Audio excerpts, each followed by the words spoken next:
Et on va reprendre avec quelques diapositives pour illustrer un autre champ de travaux prospectifs que l'on réalise avec Didier dans le laboratoire de l'IHU, qui concerne les archées en général, plus particulièrement certains groupes d'archées.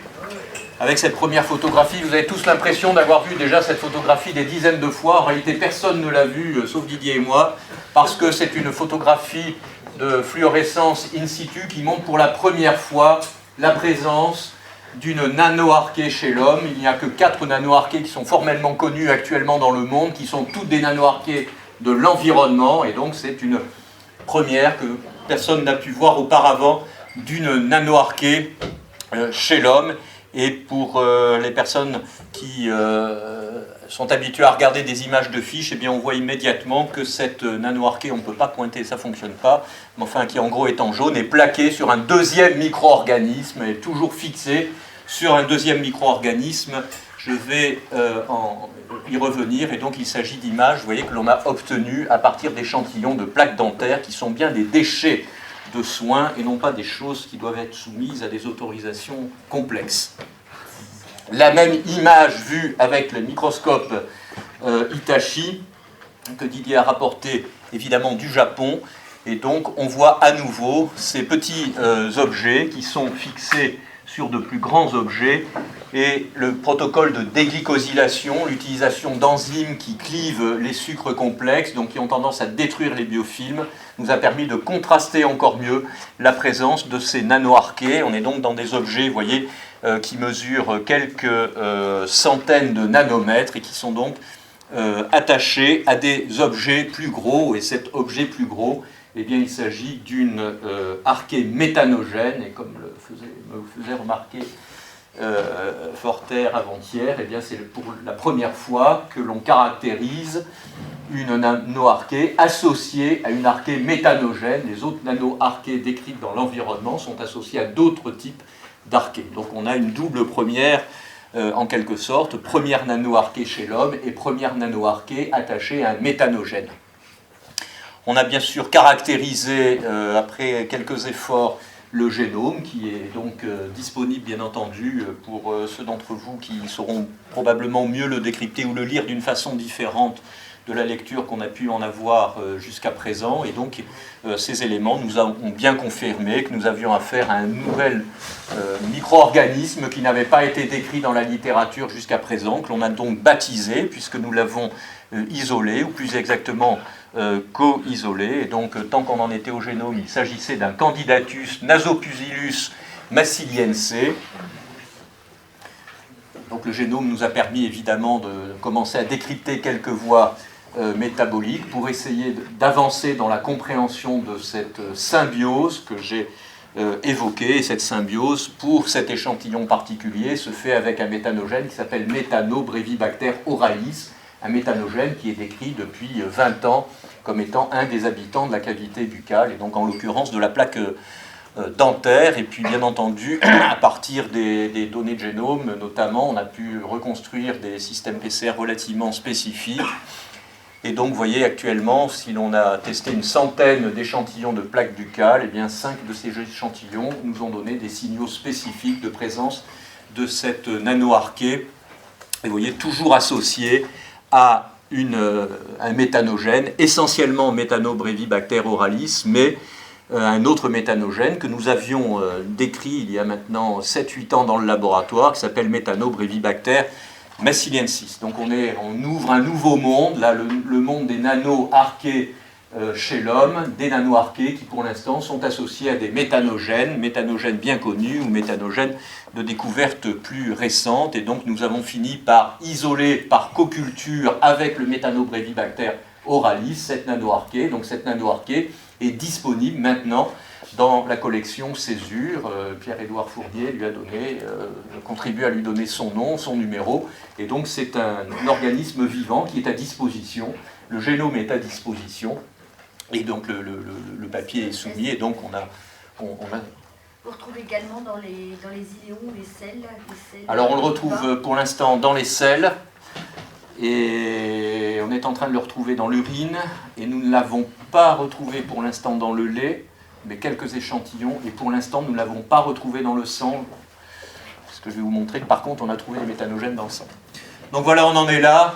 Donc c'est voilà, assez récent, assez frais. Donc c'est une porte ouverte, il faut y aller. J'espère que d'autres s'engouffreront dans cette porte pour que rapidement on ait une connaissance plus grande de la diversité des nanoarchées chez l'homme. Ça c'est une espèce particulière, mais on se doute bien qu'il y en aura d'autres. Et puis dans quel tissu et dans quelles circonstances. Pour l'instant, oui, pour l'instant, on n'a pas. Les questions à la fin. Voilà, pour l'instant, on n'a pas réussi à la cultiver toute seule. Pour l'instant, on l'a co-isolée et co-déposée en collection avec sa matrice qui est Methanobrevibacter oralis. Bon, bref, donc ça a fonctionné. On a réussi à l'isoler et à la cultiver. Et puis, on s'est servi des mêmes méthodes en réalité pour suivre nos cultures. Je vais passer assez rapidement, ça donne lieu à de très belles images qui nous permettent donc de suivre la culture. Bon, c'est quand même assez joli. Hein. Bon, quand on a un petit peu l'habitude et qu'on sait que c'est un méthanogène, c'est vraiment la morphologie d'Oralis en forme de coccyx, contrairement à Smithii qui est allongé. Et puis, on voit la nouvelle nanoarchée Nanopusilus massiliense qui est vraiment attachée à sa matrice. Et puis, bien sûr, un des travail en cours, c'est d'essayer de comprendre un petit peu ce qui se passe en commençant par multiplier les observations en morphologie déjà, et puis on continue à regarder dans le génome s'il y a quelque chose à dire. Bon, ça c'est le suivi des cultures pour vous convaincre, et donc un apport. Voilà ce qui était connu dans la littérature en gros, donc 4 nanoarchées associées à des archées non méthanogènes, et tout ça dans l'environnement. Ces travaux sur les nanoarchées finalement sont dans le prolongement, c'est pas le prolongement, mais vont avec les travaux que l'on mène avec Didier depuis maintenant, je ne sais pas, des années et des années sur les archées chez l'homme, et beaucoup sur les méthanogènes, et un élément un petit peu récent, là, c'est les modalités d'isolement et de culture. Finalement, on était parti de la littérature qui indiquait que les méthanogènes, c'était d'une part des aéro-intolérants stricts. Je ne l'ai pas montré, mais pour tout dire, on est en train d'isoler un Methanobrevibacter smithii d'une hémoculture aérobie.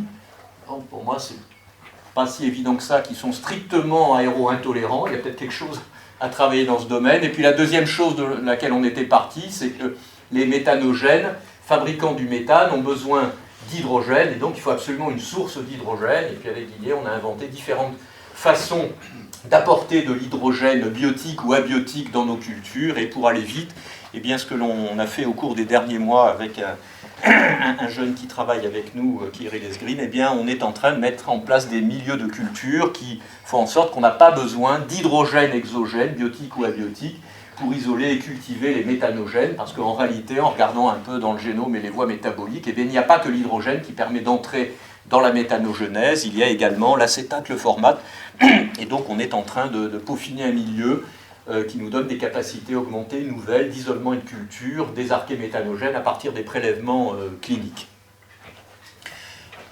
Une des choses quand même les plus étonnantes dans le fond, qui pour nous en tous les cas en maladies infectieuses et en microbiologie clinique constitue une vraie découverte, c'est le fait que l'on peut retrouver ces méthanogènes, maintenant je parle bien des méthanogènes, dans le sang d'un certain nombre de personnes. On a maintenant 42 flacons d'hémoculture prélevés chez 42 personnes différentes pour lesquelles on a une évidence de méthanogènes. Ces méthanogènes, c'est essentiellement Methanobrevibacter smithii.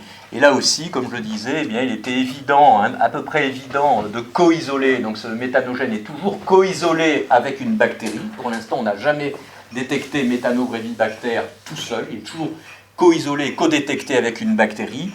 Les bactéries qui nous semblaient évidentes, en quelque sorte, sur la base de notre expérience et des données de la littérature, qui sont dans le fond les fermenteurs, là, les entérobactéries qui peuvent fermenter dans telle ou telle condition, produire encore une fois de l'hydrogène et alimenter la méthanogenèse, ça allait bien. Ce qui était un peu plus étonnant a priori, mais qui est majoritaire, c'est de co-détecter Methanobrevibacter avec des grammes plus, essentiellement des staphylocoques et des streptocoques, et on l'a recontrôlé. La plupart de ces staphylocoques et de ces streptocoques ne fabriquent pas d'hydrogène. Il y a quelques exceptions en fait, mais ne fabriquent pas d'hydrogène. Et donc la piste que l'on a actuellement, eh bien, c'est peut-être les voies d'entrée acétate et formate qui sont un des supports biochimiques, je dirais, de la co-détection et éventuellement co-isolement dans le sang de Methanobrevibacter smithii avec telle ou telle bactérie. Et donc un travail en cours, on a 2 souches là qui sont en cours de culture de Methanobrevibacter smithii, dont encore une fois, une souche sort d'un flacon aérobie, un flacon d'hémoculture aérobie prélevé chez une personne. Et donc, parmi ces 42 personnes, il y en a 3 qui nous ont retenus plus particulièrement, qui sont 3 personnes dont l'histoire clinique est une histoire d'endocardite infectieuse, documentée par ailleurs. Et donc ça, c'est une reconstitution 3D en animation d'une valve cardiaque dans laquelle vous voyez à la fois, ce sont le vert, là, on voit à la fois le staphylocoque doré, qui était connu antérieurement dans la valve cardiaque de cette personne qui était donc diagnostiquée comme ayant une endocardite infectieuse à staphylocoque doré. Et on voit les petits points rouges qui sont le Methanobrevibacter smithii, qui encore une fois est collé au staphylocoque doré dans la valve cardiaque explantée de cette personne qui a bénéficié d'une chirurgie valvulaire dans le cadre du traitement de l'endocardite infectieuse. Donc, il est possible qu'il se dessine finalement une entité qui n'était pas vraiment connue antérieurement, qui est une entité d'endocardite infectieuse, certes à staphylocoque, mais associée avec le Methanobrevibacter. Et donc là, c'est un petit peu compliqué parce que dans le fond, devant un tableau clinique du type endocardite infectieuse, eh bien, c'est ce que dit Didier, il reste, je ne sais plus combien, X% de patients qui n'ont pas une étiologie infectieuse, et on essaie de gratter pour trouver des nouveaux microbes en quelque sorte responsables de ça, mais là c'est un peu plus subtil. Le microbe était déjà connu, c'était un staphylocoque doré, tout allait bien, et puis patatras, on vient en ajouter un deuxième. Donc c'est une approche un tout petit peu différente que de chercher des microbes nouveaux pour des syndromes en quête de microbes. Là, c'est encore une fois, le microbe était connu, on en rajoute un deuxième. Donc c'est une approche un tout petit peu différente. Bien entendu, l'histoire continue, et donc on continue à découvrir de nouveaux méthanogènes. Et donc ça, c'est un méthanogène que l'on vient de sortir récemment, là, il y a 3 mois, en pratique dans le courant de l'été, qui constitue sur la base du génome notamment également un nouveau genre parmi les archéméthanogènes. Donc on l'a appelé Méthanomacilia maciliensis. Il faut que l'on vérifie avec Pierre-Édouard que tout ça est du latin correct, mais enfin sous réserve de ça. Donc on a un nouveau genre, et donc une nouvelle espèce d'un nouveau genre, d'une archéméthanogène sortie à partir des selles, et donc ça aura probablement un certain intérêt, ce nouveau genre et cette nouvelle espèce, parce qu'elle est dans un ordre qui est quand même très intéressant, qui est un ordre qui est sorti de Marseille quand même, comme ça se voit, Méthanomacilli cocales, pour lesquels nous avions réalisé la seule souche au monde disponible qui s'appelle Luminensis. Donc nous étions déjà dépositaires de la seule souche de ce genre, et donc c'est un genre qui a peut-être un certain intérêt médical, parce que c'est un genre qui détoxifie un certain nombre d'amides, et puis donc on a des collègues à Clermont-Ferrand qui travaillent beaucoup sur ce domaine, en sachant en quoi est-ce que ce type de micro-organisme qui fait partie donc de la flore digestive peut participer à la détoxification d'un certain nombre de molécules qui sont par ailleurs connues pour étant délétères, en particulier au niveau vasculaire. Donc il est possible que continuer à travailler sur ce type de micro-organisme aura peut-être un impact pour la compréhension de la physiologie ou de telle pathologie chez l'homme. Donc voici ce nouveau micro-organisme qui est en cours de dépôt cette fois-ci à la césure. Et puis pour terminer, un autre champ que notamment Didier a fait voir tout à l'heure, bien qu'il s'agissait d'une bactérie, mais enfin ce sont les micro-organismes halophiles de façon générale, bactéries halophiles magnifiques, et puis également des archées halophiles. Donc tout ça pour dire qu'il y a effectivement tout un champ là aussi à continuer à ouvrir sur les micro-organismes halophiles, bactéries halophiles, archées halophiles. Ça c'est un travail de Saber, Khalifa et Didier. Donc là il s'agit bien cette fois-ci vraiment, c'est publié, d'une archée halophile. Donc tout un monde là aussi qui s'ouvre. Donc c'était très rapide, c'était pour vous donner quelques éléments, donc en disant qu'on est en train d'ouvrir, nous sommes les premiers je pense à ouvrir le champ des nano-archées chez l'homme, il faut y aller, que l'on continue bien entendu à ouvrir le champ des archées méthanogènes chez l'homme, y compris dans des tissus où ça pose quand même question tels que le sang, et puis qu'on ouvre également, au-delà des méthanogènes, et bien pour l'instant les halophiles, et puis il y aura les autres, et puis ça je pense que les plus jeunes d'entre nous qui ont participé à ces travaux au cours des dernières années seront contents qu'on cite leur nom, parce que leurs travaux ont été, beaucoup au cours de thèse, ont été tout à fait contributifs.